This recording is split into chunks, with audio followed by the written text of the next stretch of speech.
Good morning. We're going to get started. I'd like to welcome you to this public meeting of the New York City Rent Guidelines Board. I'll now take roll call. Please respond if you're present. Hillary Botine. Present. Harvey Epstein. Present. Shayla Garcia. Present. Cecilia Hosa. Present. David Reese. Present. Helen Schaub. Present. Present. Mary Seraphy. Scott Walsh. Present. And Kathleen Roberts. I'm present. Let the record show that we have a quorum. And welcome, everybody. Thank you for responding to my call for an off-season event.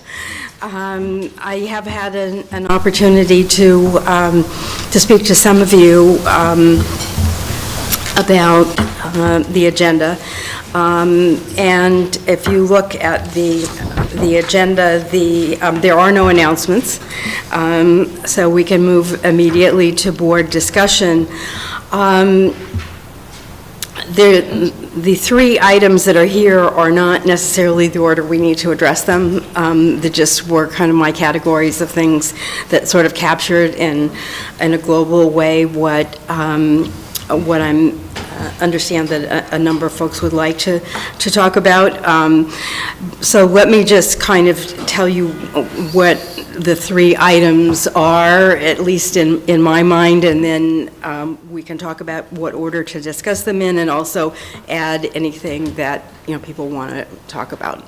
So the 2018 meeting and hearing schedule is kind of meant to encompass a discussion about our hearing schedule generally, in terms of numbers of hearings, where we have hearings, et cetera, whether we want to adhere to the same schedule that we had in the past, last year, but also to talk about various issues that have come up around the meetings themselves, in particular concerns about some of the atmosphere at the meetings being a bit on the hostile and confrontational side, and the rules of the meeting not being regularly adhered to, and whether there are any steps that we need to take to address concerns about safety and adherence to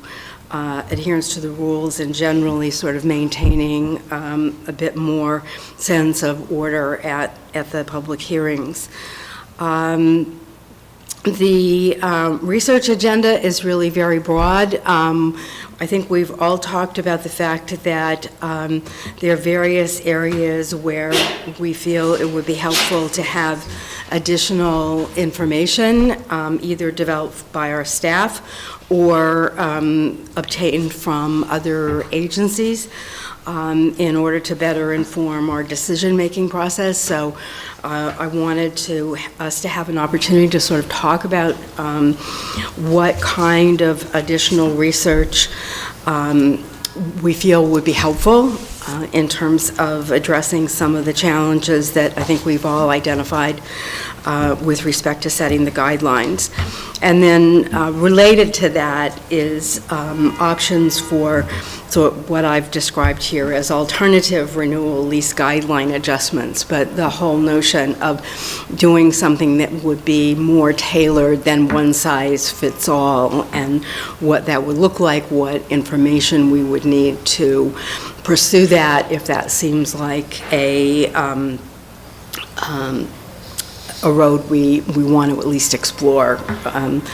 And the reason I thought it would be helpful to meet now as opposed to waiting until having this conversation in March or April is it's just been my observation that by the time we get to March and April, we're really sort of under the gun in terms of trying to absorb a lot of information from the staff, and also thinking about preliminary guidelines, and we don't have the luxury of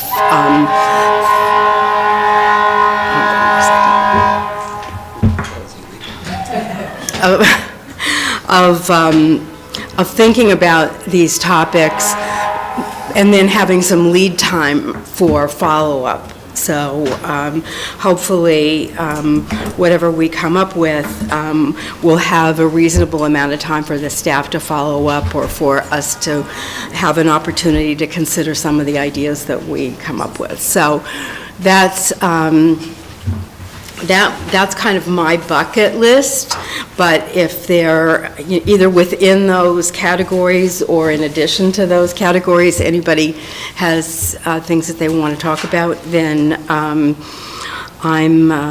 all for it. My own suggestion, just in terms of order, is that we might start with research agenda. One of the things, just to get us started, that I asked Andrew to look into, because it comes up over and over again, is the hardship application process. And I'm going to turn it over, actually, Andrew, because he spent a bit of time looking at what is truly a fairly daunting hardship application itself, and has summarized the qualifications, which are very interesting in terms of the notion that it is a viable option for owners who are having difficulty covering their expenses. So these are just from going over the application, some of the requirements that you have to meet in order for you even to apply to be considered for hardship. First, you have to have more than 95% of your income is going toward expenses. So that's one of the qualifications. Just for clarification, because that means that expenses can include mortgage or cannot? Mortgage interest, but not principal. Yeah. That would be an impossible standard to meet. If your principal payments are more than 5% of your total income, then you could never meet that. Right. That would be a very plausible. That would be a very plausible situation. So only if you had an interest-only loan would you likely be eligible for that. Well, on top of that, you also have to have 5% equity in the building. So you have to own some part that's not a mortgage loan. So you have to come up with some sort of equity in the building and all. So that's just one of the other qualifications in terms of ownership. You've had to own the building for 36 months or more, so 3 years. The property has to be registered correctly with the DHCR, which makes sense. Can't have any legal challenge pending for reduction in real estate tax and/or water and sewer charge. So if you are in the midst of challenging your your assessment, you have to wait until that is done before you can file. And I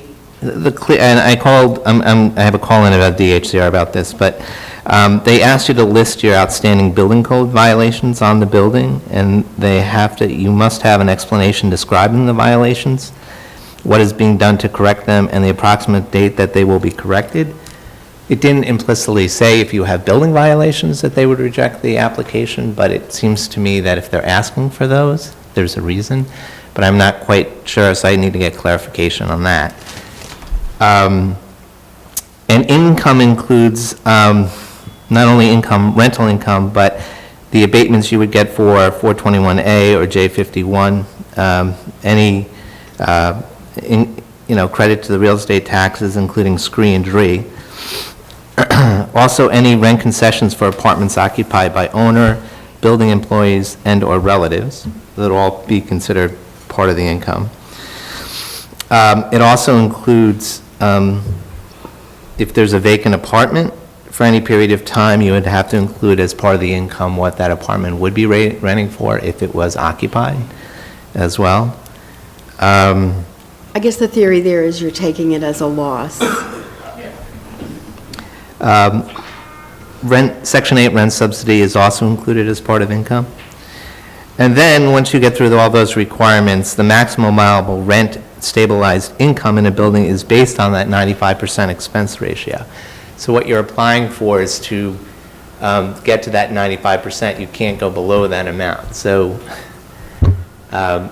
if you are applying for this, you have to see if you're operating at 100, say you're not making any money at all, so you're at 100%, is it worth to get down to that 95% to gather that income or not? So that would have to be a business decision by the owner. And it would be a very small swath of landlords who could do that, because it would be nobody in the first 3 years of ownership, and then probably people in years like 3 through 20 would probably be paying too much principal on their mortgage. So, yeah, so it's a very small. Yeah, this is only by looking at, What, I can't hear you, Harvey, Unless sorry. they're refinancing along the way, if they're refinancing, then they're basically in the early stages of the mortgage, so it's. The earlier the stage, the higher their principal payment. It's only in the.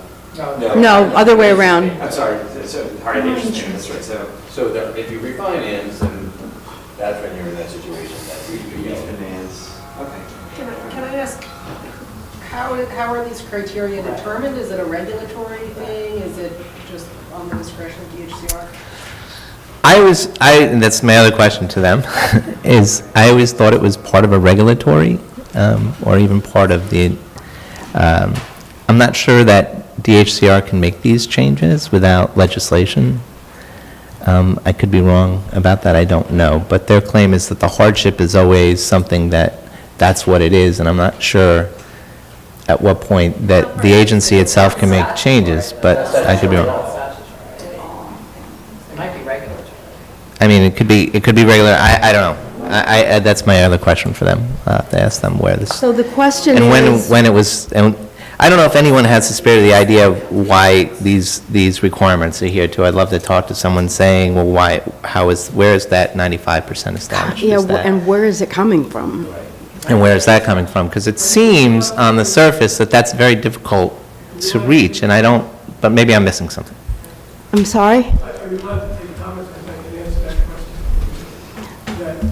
That it is. Well, if you want to make a comment, why don't, does anyone We could- have a problem? You just come up so you can speak into a microphone and identify yourself for our record, please. Good morning. Hi, good morning. I'm sorry to interrupt. I'm Pat Sicanolfi. I'm the executive director of CHIP, but I was also an administrator at the HCR many years ago, and I administered this program. And the requirements are primarily statutory. The 5%, the principal only, and not the interest only, and not the principal. All of the criteria that you mentioned are statutory. The one that's not, that you mentioned, is the presence or absence of building violations. That seems to be an extra. Yeah, no, I did mention that, yeah, and I'm not sure how they handle that, if that's a flat-out rejection, if you have certain village, I don't know, but they asked for it, so. The other Thank you for thing that is. clarification. Can we then get the statute, because I don't, Is it the rent stabilization code? Is that what it is? the law is the code, the code is administrative, it's the law. Otherwise, it's in the code, it's driven by HCR own regulatory framework, so. Yeah, I'll I don't think get it's in it. the law, honestly. Yeah, I don't, From but I our think it is perspective, statute. Our understanding is that there are very few hardship applications to begin with, and just on the face of it, this would explain why. It seems to, like I said, this is just looking at the application and these are the requirements. I'm not sure why it's set up this way, but it seems prohibitive. It seems that way, but I'm not an expert and I don't want to say that for sure, It but. does seem like it's focusing on buildings that are underwater, right? So that's what they're really thinking about, buildings that, expenses exceed income. We're looking at those buildings, and that's the frame. Because I actually know someone who's a family relative who actually did this. I actually helped them through the process because the building was underwater, and they were able to get a hardship application. But if I understand this correctly, what you end up with is basically a 5% margin. You get back to, like, you're not underwater anymore. But you're not at the kind of typical income expense. That would be for a healthy situation. The question is, does this become healthy because you're not underwater? And that's the question, and whether that's something in the statute and the code is a really, is a question we should answer. And then to see if there's anything we can do about it is a separate question, right? But I think we're operating without that level of information that would be really helpful to have. I guess, similarly, just on process, I think it's a very valid question. I think we could, if we wanted to, as a group, call for kind of an examination of whether this process is adequate to meet the needs of struggling owners. I think, there could if you change the criteria, I think you end up maybe providing incentives that you don't want to provide as well. So I think, you really have to examine what the potential, implications are of changes, whether you allow somebody to, overextend themselves and then get relief from rent laws in a way that, is not, I think, what we would want to do. So, I think those are all those questions, but ultimately we don't determine this. We should figure out, I think the question is, would we want to, either write a letter calling for an examination of it or, go deeper into trying to make recommendations. I would argue for the former, to just say this is something that has repeatedly come up. We urge people to, it's a statutory thing, hold a hearing and allow people to come testify about the process and how it should be changed. And this is all based on stabilized units? So you're, I shouldn't say that. Their increases would be to the stabilized units in a building. So if you have a mixed unit building with free and stabilized units, there's a way you prorate the income and the expenses for. So if you have 100 unit building and 50 are stabilized, then you're applying to increase the 50. And the income is based on those 50, and then the expenses seem to be prorated as well. So you can be profitable on the It seems to me that is true, which is another reason why because this was all set up before deregulation. So it seems to me that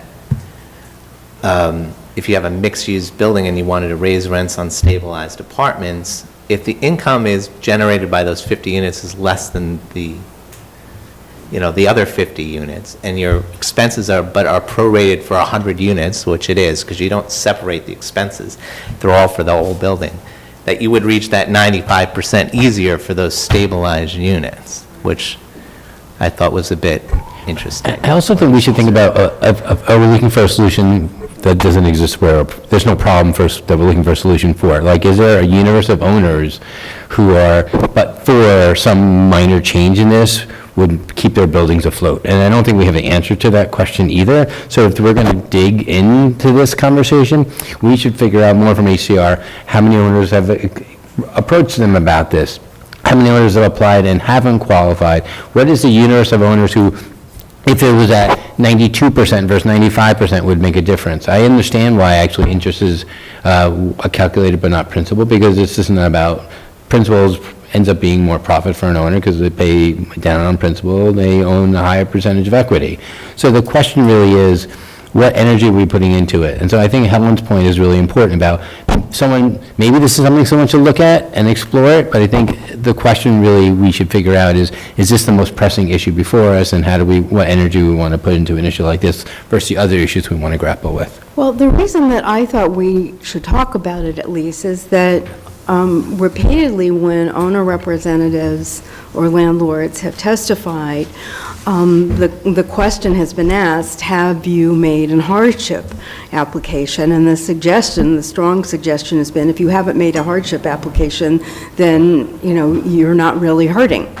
And I think that's questionable. And I think if we're going to have a situation in which we have people appearing before us and we say to them essentially, we think that your testimony, is not influential to us because you haven't made a hardship application, and we know that it's prohibitive, basically, that we should at least have a sort of different posture with respect to hearing from people who present, testimony about the difficulties they're having covering their expenses.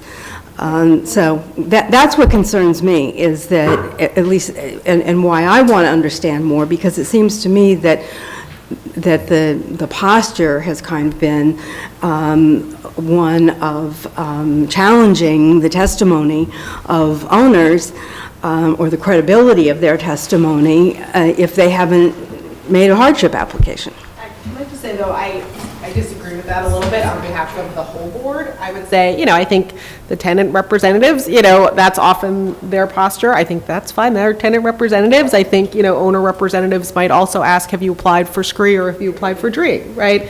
That's really just part of the public dialogue. Speaking for myself, we have certainly heard testimony from people about the onerousness of the application process. We have heard that. And so I don't consider myself skeptical if somebody comes to present a hardship. I don't dismiss it just because they haven't filed a hardship application. So I don't think it's fair to characterize that as the attitude of the board. Okay. And I think, we have a lot of data that is collected that also helps us look at hardship, in terms of defaults on mortgages and foreclosures and all of those things. And I think that is very important. It's clearly, we know the city has gone through terrible periods of abandonment and distress in the housing stock. And it is, I think we are rightly looking at all of those potential early indicators of that when we think about what impacts are on the housing stock. So I feel like this could be a little bit of a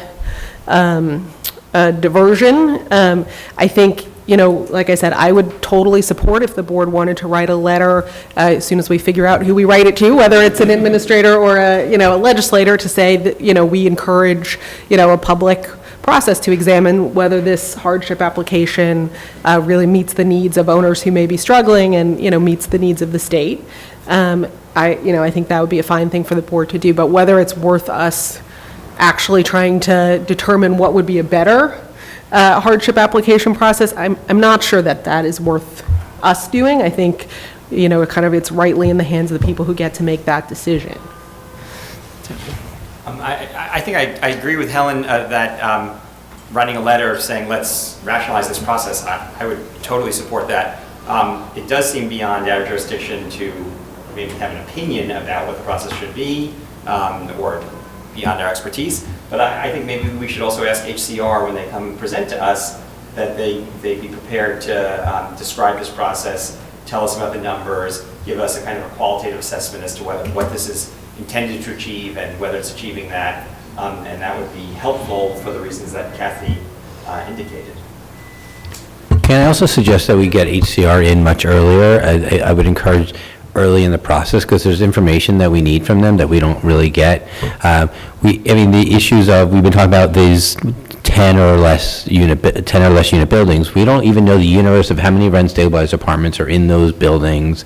We have a general sense of how many buildings there are, but we don't have many rent-regulated units. So it's kind of operating in the dark. So I'd love from HCR, we're going to ask them about hardship, is how many apartments that are rent stabilized are in buildings with 10 units or less. They have that data because they collect that data. They can share it with us, and if they share it with us earlier, that'll help. In the same way, we get Department of Finance, and this year was really helpful, but getting them earlier in about, we have aggregate data, and we're using their historical data to talk about, I think there was a 1992 report that said owners. The audit.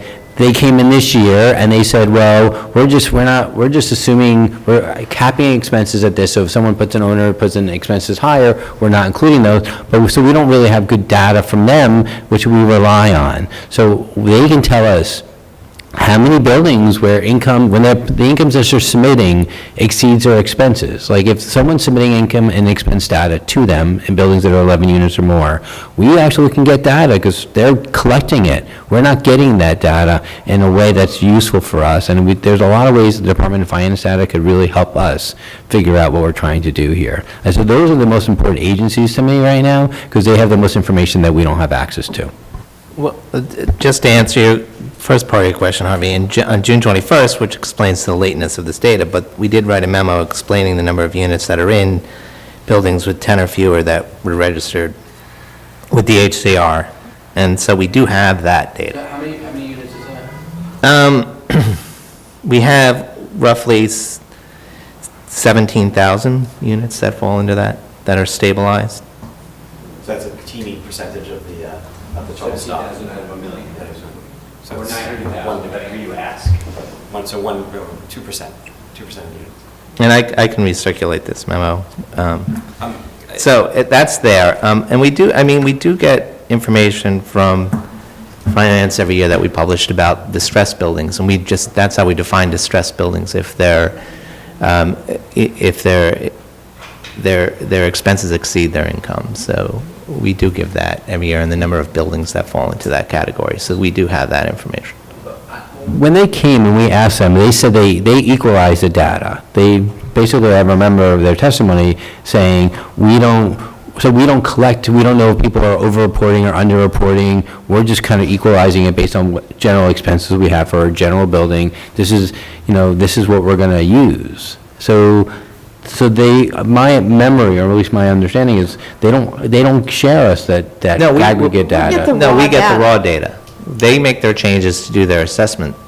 That's not what we get. We get the actual filings, the raw data that's filed. So okay. we do have that part of it, where the buildings that we call distressed that are. Do we have a list of like how many people apply for hardship and how many are declined, under what conditions they're declined? No, I think that's, Like the threshold would make that a hard universe, right? So, I mean, I think that's going to be accurate, because if, I mean, each year they tell us how many hardship applications were filed and how many were approved. I mean, they're a handful. I mean, I don't know. That may I think not they had a couple in the last couple of years that were actually approved. Because I think the question that you're asking are the criteria too onerous? So you're not necessarily going to apply if you don't meet the criteria. Yeah, I don't know if application's right, because if you look at the application, I can't apply, but that doesn't mean my building may or may not be in distress, but I can't fill this application out because I don't meet the requirements. Last year, when HCR presented, they said they were transitioning to a new computer system and that they would be giving us much better data this year. Could we communicate with them early in the process? Sure. Remind them what we were looking for, ask them the status of their computer upgrade, and just have a better sense of what they are planning on delivering this coming year? Yeah, I mean, I can get an update from them where the computer system is. I find with these computer systems, they're never come in on time. I know finance, for example, is switching over to a new computer system. It was supposed to be done in July. It's now early next year. So to that, I guess we've been working with finance, and we've expanded our data requests from them. So we're going to get our normal data sets that we get from them, but we've also requested that they run the similar data in 3 additional ways. One where the units, 20% of the units, a building set where 20% of the units are stabilized. Another set where 50% are stabilized, and another set where 80% are stabilized. So we can take a look at different, how that would impact income to expense ratios through that. They've always called a regulated building about if it has 50% or more regulated units. That's what they define as a regulated building. But they're considering looking at it in 2 different ways with the 20 and 80. So we asked for 20, 50, 80. So we will get the whole building set, and then we'll get those, and we'll see if there's any real significant difference between buildings that are operating at, where you would consider them truly a rent-stabilized building. If they have 80% or more, I think we consider that to be more of what we consider a stabilized building versus one that just has 20% of its units is stabilized. So we'll get more of an income and expense understanding of that. And then we ask them, of the building set that we take normally, if they go through their process of how they would assess that particular building set and their valuation, and see where, when they're done with those sets of buildings, where the adjustments they make and why they made those adjustments. So we will take a look at them with their methodology for our set of buildings and see how that may look or fall in too. Is it worth it all, this may be silly, but to look at buildings that are 100% or close to 100% rent stabilized? Because one of the main points made by a number of presenters last year was that we should really be worried about 2 universes of buildings, those run by not-for-profits and those the mid-block, mom-and-pop landlord, completely stabilized building. Would it be worth understanding the universe of close to 100% stabilized buildings? I guess, I don't know how much, from their opinion, they thought there would be, when they define regulatory, they found that 80% is the number that would define would probably be good to cover those that are also 100%. That's just coming from their perspective. I mean, I can request, I don't, you know. I'm not sure, I'm raising the question. I'm not- Right, I don't know right. if it's the right thing to do. Right. I think the difference between 80 and 100. My gut feeling is that you're going to find that are ratios that are similar to Brooklyn, Queens, and Yeah, exactly. and Nonprofits. Bronx. When we talk about tax exempt, they have some buildings that are full tax exemption, some nonprofits have J51. and so- Right, so you would get, you may be It's a mix. skewing the Some people data in tax, some right? respects, yeah. And so that's it's a cumbersome situation for a lot of people who are running affordable housing. And maybe we have some of that information would be helpful. And maybe that's something where, if we can do an investigation into legislative changes, if someone's using 100% of rent stabilized affordable building and they're paying full tax on a property, maybe that's something that's an issue that someone should be investigating as well. But right now, we have it at 20, 50, and 80, and I'd say, my opinion would just say, let's run with that this year and see what it tells us. And go from there. That's, you know, I know that we made these requests early, they're coming up to their tentative assessment rollout, and then they're getting a new computer system. So I'm trying to get as much data from them before that happens. So let me get those data sets and I can throw that out there and see if they still would want to run that. Will the data set tell you what percentage it is? Or is it They figure out the percentage on their end of what, yeah. See, once the building is selected, it has stabilized units. Then they determine. But can you ask them to just tell you, so we can statistically know what, if you're saying it's greater than 80%, how many in that set? If 100 buildings, are only 3 of them 100% rent stabilized, or it's 5 of them? Or whatever, 50 of them? Can they just tell you that, and then we can decide if it's advantageous to have that whole data set run? We can just know a little bit of proportionality of. Or could we even just have one chart that says, just a straight line chart that says, this percentage of buildings are from 0 to 100% rent stabilized, rent regulated. Is that easy? Do we have that already? I'm sorry, Rent regulated buildings, just a chart that says 0%, 1% rent regulated up to 100% rent regulated. Is that an easy chart to develop? In other words, you're saying you'd have like the percentages along one axis and the number of units. No. The number. Yeah. The number of units would be on the other axis, because Yeah, that's the only way to create. I mean, we- either this way or this way. You could try to do that in deciles. I wouldn't do like 1%. Yeah, that's I mean, you do or total units and number of units regulated, and then you get the Yeah. percentage. Did you get a size of the building though, too? I would love that too, but that might be the second request. I don't want to ask it now. No, but if you do total, you just do a grid that's the total units and the. It should and the tell you number of size regulated anyway. units, then total units will show the size, and then you can run it as percentage, or you can run it But as. you won't know building by buildings, like the buildings that are 20 or lower, buildings 20 to 99, and the buildings over 100 units, that percentage might be helpful too. No. Regulated units within that context. Yeah, no, I think but if you have the basic data, you can calculate all of that.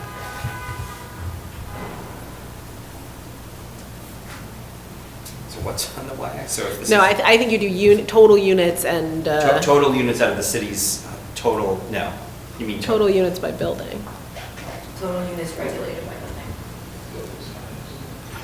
and then total So you have regulated units. 0, you have 1 to 10, or whatever, you have 4 to 10, 10, 11 to 50, and then, is that fair? So maybe that's the question we don't even have the answer is, like, how many units and all this, the vast number of buildings exist at all? And of that, what percentage are regulated? And in that context, how does it go up? So let's say we're talking about I'm just making up the number, but let's say there are 2 million units in all the building set that they collect. And of those, 1.1 are regulated. Is that Well, that goes back to the June 21st memo. No, not that one. We have a different one that we looked at. I mean, there was 186,000, 866,000 rather, I think, buildings registered with, Units? you mean? units registered with the HCR, With regulated units. regulated Not with units. Unregulated. And there's something like, and those buildings contain something like 1.1 million, or 1,164,000 units. So, and that's a April 12th. Which memo is that?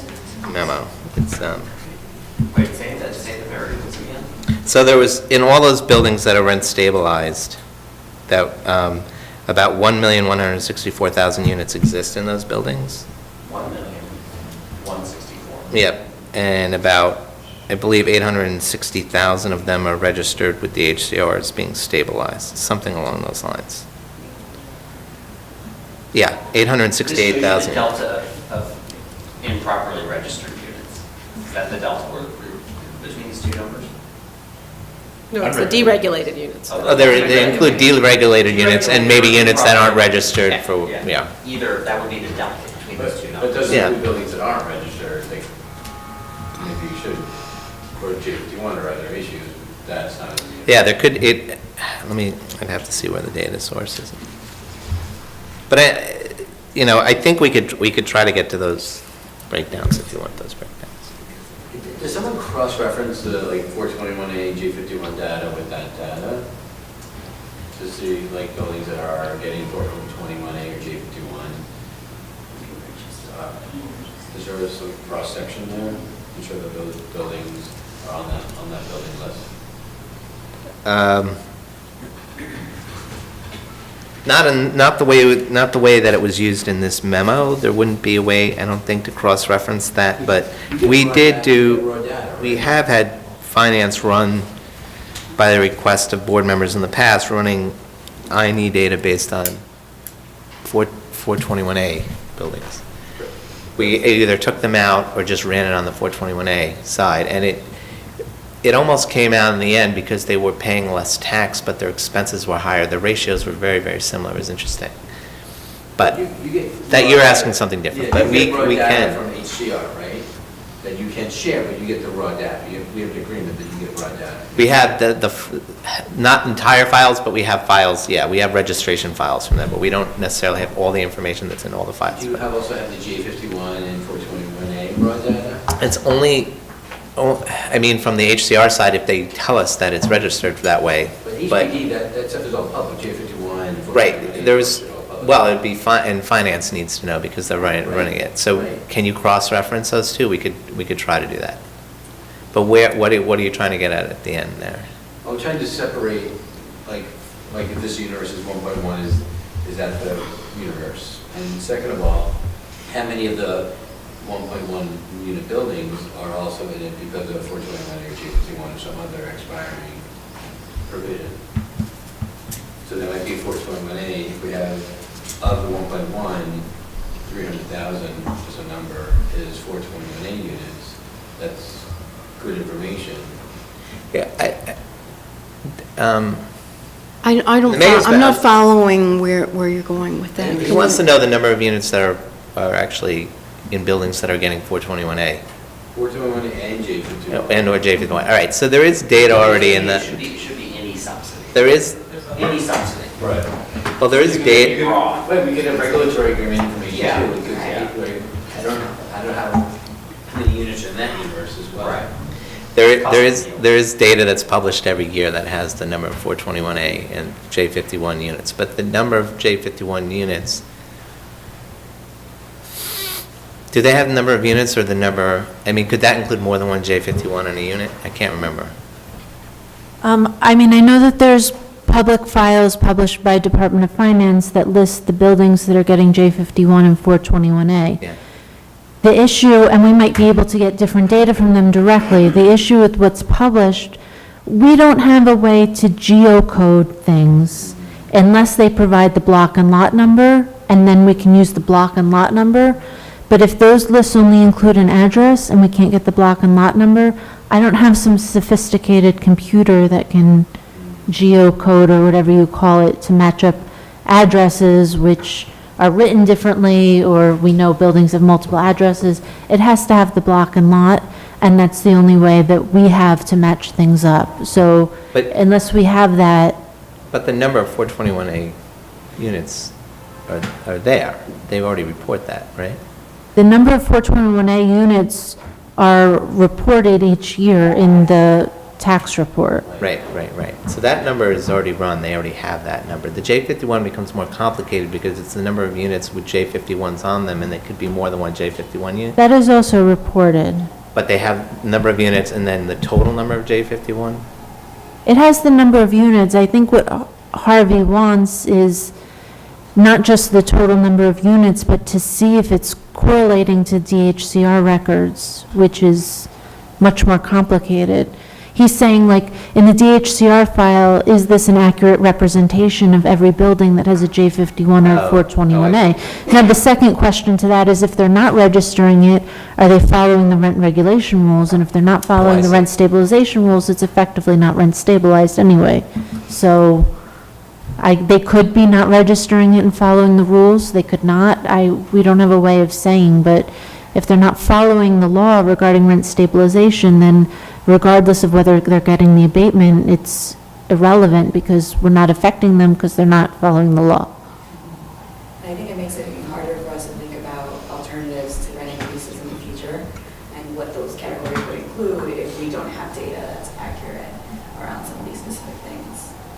So like if we were to say, I think the rules I made last year around like if you are a stabilized unit but you have gotten MCIs or other kinds of rental increases, that you would get some other kind of percentage in order to be able to, because you would have gotten so much increases, like we wouldn't be able to have accurate data because there's a big gap between those two numbers. So it would just be a good thing for us to know because that's almost 300,000 units. I mean, I think there has been some effort, I think, by either Department of Finance or HPD, since the news reports came out over the last year or so, to check with DHCR that they have registrations for buildings, and there has been some crackdown to make sure people are registering. I can't comment on the extent or the success of it, but according to news reports, that happened. So do we have a research agenda? Are there specific things that we're trying to collect that? I was just saying, get the raw data on the 421 and J51 and also the other regulatory agreements, mostly HPD, I mean, some HCR regulatory agreements, but mostly HPD regulatory agreements. That kind of raw data would be really useful to know how much they're in this universe. And then we can somehow cross-reference it maybe with the HCR data. That might be a good data source for information. I think that's different. What David's point, I think, is, which is how do we determine where those regular units are in a building? Like, are they at 1% of the building or 99% of the building? And we would like to know what percentage of overall unit populations is in that graph. And would HPD be willing to give the block and lot? Maybe we don't go Yeah, that's through what I'm DOF. saying. If it's not publicly available, we may be able to go to them and get them to give us that information. It should be can't- public on Well, HPD. it's public records. Yeah, so you plug in the address and you'll get the block and lot. Well, I can't manually plug in addresses for thousands of buildings. Yeah, we would need a But list. maybe HPD could be a resource to just give you a list of those units. Or, I mean, there may be a way to automate it, the search, but, to write a program that queries the search and returns the block and lot, but. Well, the only way we have access through it is through doing it through their website. They would have to give us the data file. There's no other, we can't run that without the data.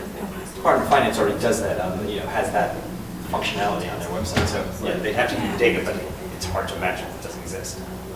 I have a little addition to David's comment about how to figure out this universe of people who truly have nothing.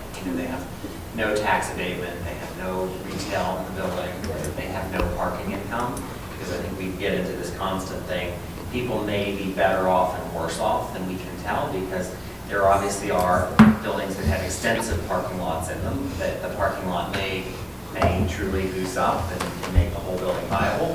And there are buildings that have none of that opportunity and are still majority, greater than 80% rent stabilized, who really have no kind of escape valve to fix their problems. Do you want to also look at commercial income then in the building? Yeah, I mean, I'm talking about parking, retail, Retail, all one everything, piece. right. I think we just need to have a better way to segment that out, understand what the realm of those buildings are, and then also, to be able to see buildings that have no tax abatement, no ancillary income, or no retail or commercial income. If they have income from laundry in the building, I think we can't discourage people from having laundry in the building. When I said that, who collects that they have commercial income? Is it a DOF? Is that I mean, yeah, DOF has all of it. Has to have the parking information.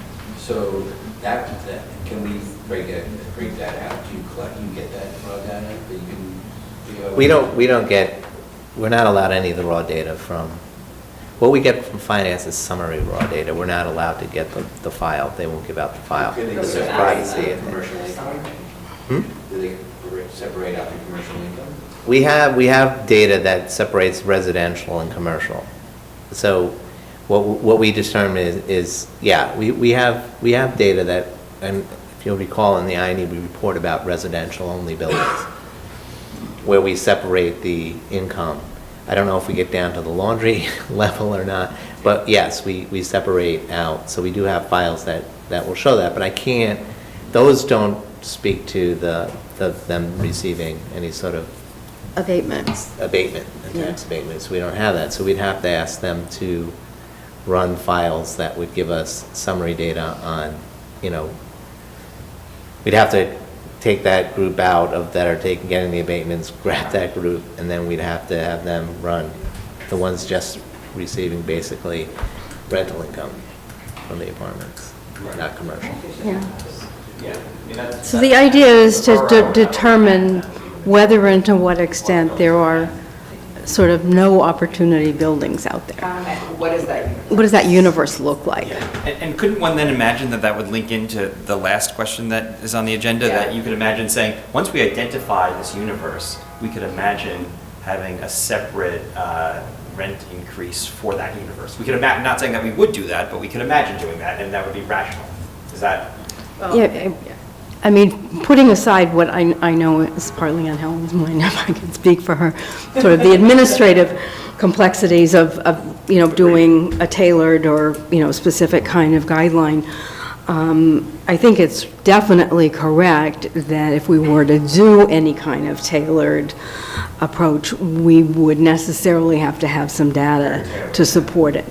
I mean, that was made very clear to us by the Corporation Council that if you're going to segregate in any way particular buildings, you have to show that their income and expense profile, is materially different than the rest of the universe. I mean, no, I was just going to say, I think there's a lot of questions. I think there's a question about whether it is fair for a tenant in a building like that to bear a different burden than a tenant in another building, through kind of no fault of their own, right? So I think there would be a bunch of questions. I do think data is useful, and you could, for example, if you say, here's the universe of, buildings that don't have other income opportunity, you could look at, are the signs of financial distress different there than in other buildings? Mm-hmm. And I think then think about what are approaches to mitigate the financial distress. I'm not sure the right approach is to give the tenants in those buildings higher increases, because I don't think that necessarily is fair on the tenant side. But I think you could at least say, can we understand what's happening in the marketplace in a more segmented way for buildings than we currently do? Yeah, I mean, beyond the kind of assuming one could administer customized increases, which I think is a big question, could administer them correctly. Could be a multi-year assignment, because I think if there were a higher and a lower, obviously a lot of people would put blinders onto the lower and would just try to charge through the higher, which that creates other problems, downstream problems. So I wish there was a kind of way to have a custom solution, but I do think it is very hard. How to not have people who are right on the head, right on the border. The building have $1 extra or $1 less, and and that pushed them into a higher category. Yeah, it's a hard. No, but I'm not convinced that there is a way to do that in a way that is just, but, or that doesn't have a lot of unintended consequences, but I do think, you know, again, having a more nuanced understanding of what is happening in the marketplace is not a bad thing, and if there's a way to get the data to do that, I think that's helpful. Maybe it's useful to look at what we've done in the past when we've segmented around adjustments in the past, report tax, for example, which I think was challenged, but helped both on both sides, multiple times. You mean the low rent supplement? Yeah, no, we have a history of the whole chart, but what do you, like, Just what? to see, like, I think in this conversation around, like, how did it work? Did DHCR find any problems around it? Oh, all right. Did you see an uptick of challenges to legal rents or overcharges as a result of it? Like, could we get data to actually? We could request data. I don't know if we can get data. I can request data. I can't answer that. There's no way for me to answer that, but, I mean, that's something that we could try in the years when that happened.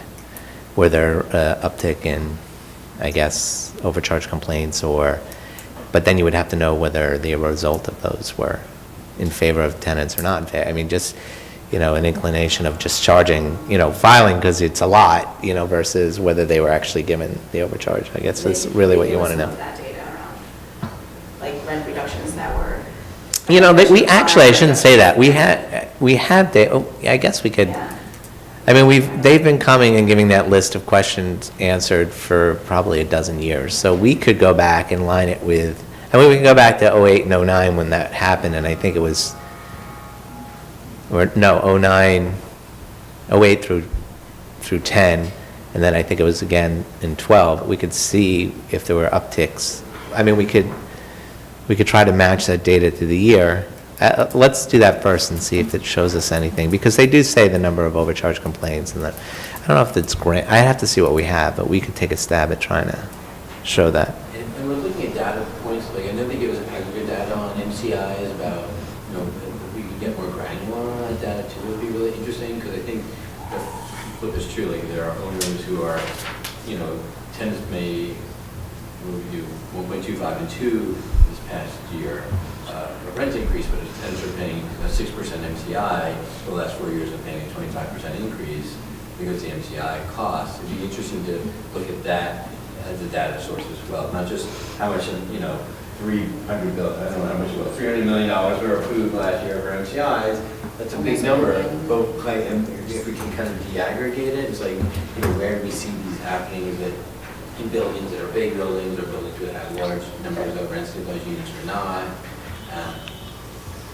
That I think is somehow like that's interesting data if we were going to think about it as a system. Not saying we would or wouldn't, but for me, it's like a tenant's already paying a huge increase because they have a 6% MCI that they're paying out, and adding a guidelines increase on top of that really burdens some tenants.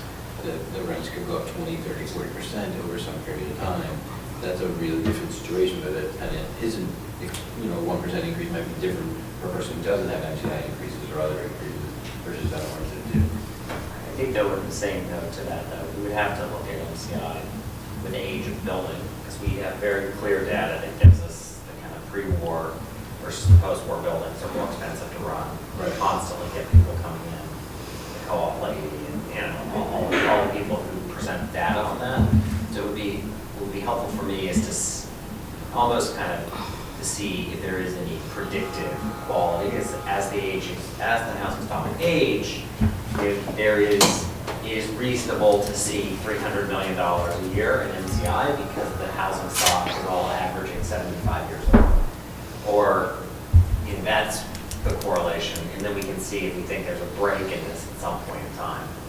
It probably gets worse before it gets better, my guess. Worse of. Because the housing stock is going to continue to age and not. So you'll see more and more. Yeah, so I'm just curious, so we have $300 million of MCI, 75% of it in buildings that are over 75 years old. Right. And then 25% of it is in buildings that are 30 years old. Right. And we see 0 in ages 1 through 20, or whatever it might be. Right. And then we can kind of chart how the stock is aging to to see where we think predictably should be. And that may not be where it is, but where it should be in a kind of, we have enough safeguards on local law 11, all the kind of environmental laws that have people have to be compliant on the next couple of years on energy efficiency, that should be somewhat predictive. And then if you can overlay that information, then maybe with other data, I don't know if you can, but you think about where we see 20,000 homeless people, where those people are coming out of what neighborhoods. Yeah, we see deregulation of units in the same buildings where we see large PPI increases. That's all good information. I don't know how much of that. Andrew can maybe correct me on this, but from my recollection of what happened last year, we don't have the MCIs per building. DHCR aggregated it by zip code, I think. So we can't really run any of this, I don't think, unless DHCR was willing to give us individual MCIs per building, and I don't think they're going to do that. But Andrew can answer better than I would. The only question I have on this is, they gave us I think in the data, the HCR data, the number of units that are actually receiving MCIs. And there, to your questions about, those tenants are getting higher increases, but the number of units wasn't very high. The total number of Yeah, total number of units getting MCIs, and I don't want to speak to that That is number. approved MCI for that year, or MCIs that are collected within multiple years. So we have buildings that we organize with only 6%, so it might take 6 years for that MCI, the total amount of the MCI percent. Right, but that the owner registers that they're getting an MCI increase in that registration year. So if it's a continuous MCI, when the owner registers the rent, they have to give the reasons why the rent or they should be giving the reasons why the rent are going up. So they put either it's simply the guideline increase, and then there's columns for different things. So they'll put MCI. They don't have to put the percentage due to MCI. They just have to say, check the boxes of why are you increasing the rent? Is it simply our guideline, or is there something else going on? MCI, whatever else they're allowed, apartment improvement. They're supposed to check those off. So when DHCR goes to look at that, what they're doing is what the owner is registering for that year. So if the rents are going up in that registration year, it should be reflective of the fact that they, represents, part of that increment represents an MCI. But that's actually good data. There's a smaller number of units. We're saying a small number of subset of units are experiencing larger amounts of increases. That's a controlled universe of MCIs. That might be a really good data source. So if it's only 10,000 or 100,000 or 300,000 units, it's a way to gauge who's being experienced by this $300,000. $300 million. increase in rent. The average, you can figure out the average increase per apartment. Exactly. Do we have a number about the percentage of units that have ever had an MCI increase? Because what you're talking about, it sounds like, as you're saying, in any given year, it's a small percentage, but over a 10-year period, is it a big percentage? We'd have to request that. Yeah, they'd have to do. They'd have to. I didn't hear what you said, Scott. I mean, it's connected to age of housing stuff, right? Do you need a boiler, or you have to do sidewalks? Some people, things wear out over time. I mean, I think certainly that's a piece of it. I'm not sure. I think there is a question about the extent to which it is, or, is it kind of an alternative way to see rent increases as well, Maybe we should make, there's so many things that are excluded. Anything cosmetic for the building that does not count as an MCI. So it's not like you're going to take your building and put in brass light fixtures and beautiful carpeting, and you're going to kind of just goose up the rents. I mean, it is. No, I'm saying, but I think we don't know how sticky that. Well, correlation. It's really clear in the application. I think the other I don't challenge think the is, application is just a rubber stamp. like, we're alone just in the work that I do. We're challenging in 8 buildings $10 million of MCIs, and there are about 300 units of housing. And those units, like the challenges, some of the bases are that you make that repair within the life expectancy of the window. So within 5 years, you change the window twice, and you can't do that. And some of them are you change 50% of the windows, not 100% of the windows. Therefore, you shouldn't receive an MCI, you should receive an II.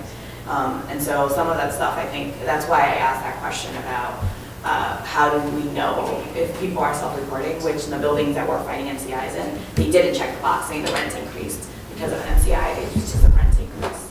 So they didn't give the reason why, they just said it was a rent increase.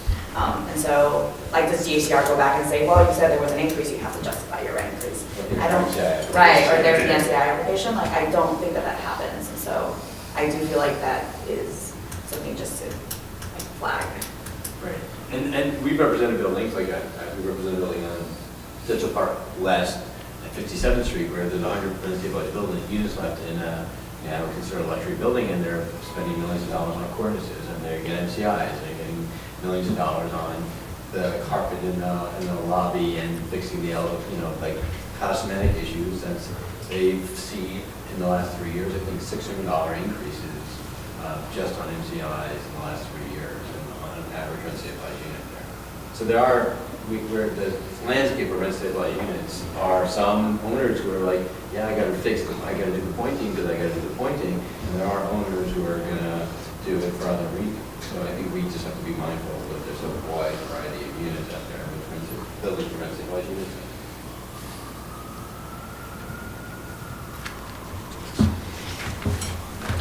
So other research agenda items? So I found last year very useful when the staff redid the RSA's redoing of Collins's numbers and gave us kind of the staff's view of that. There were a couple of other things that landlord representatives came up with that I would love it if the staff could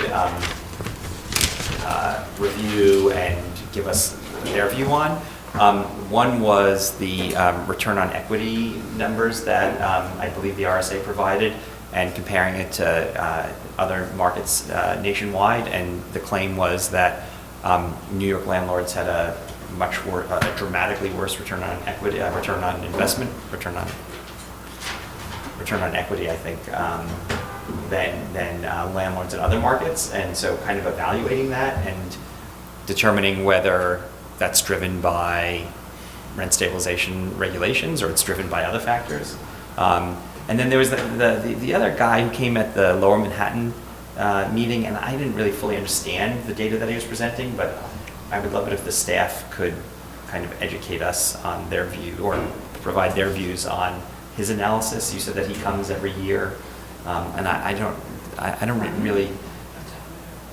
In Lower Manhattan, there was a guy who was not an official, I don't think he was an official representative of a landlord group, but he provided. And Palos maybe, the city council? No, it was, no, it was a landlord focused presentation with a chart. I mean, I guess I can dig through my, this doesn't ring a bell. The guy that brought the actual, or it wasn't a paper chart. It was a About paper his chart. building? No, it was more general data. I'll have to, if it doesn't ring a bell, We can look at the transcript.